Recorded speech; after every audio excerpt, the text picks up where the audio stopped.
toxic rat poisons are not only killing rodents, but hawks and eagles. Chief political reporter Susan Raff is live in Hartford, where lawmakers are now considering a ban on some of these rat poisons. Susan?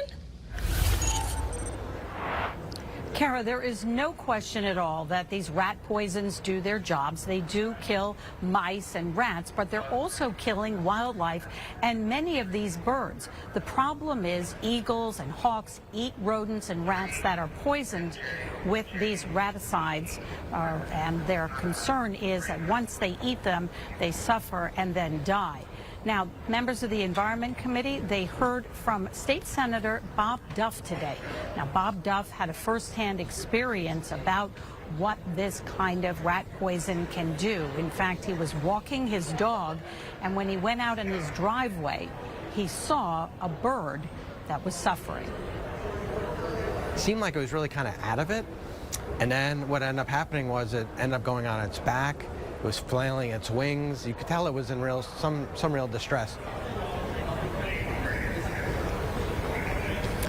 Now, Bob Duff says he was able to take the hawk to an animal rescue group, Christine's Critters, and they were able to save that hawk. But the situation is not that way for a lot of wildlife. And in fact, we spoke to animal rescue groups. They tell us that they are seeing an increase in wildlife, particularly birds that are eating rodents that are filled with those toxic chemicals.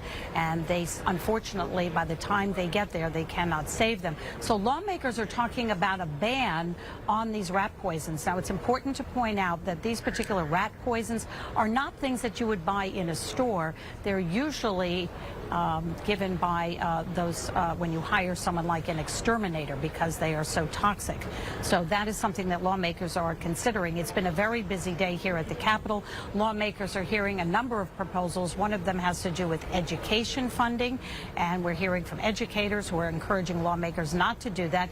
And as for other environmental issues, we're hearing about nips, those things that we see littered all over our neighborhoods, and there's now a plan to ban them.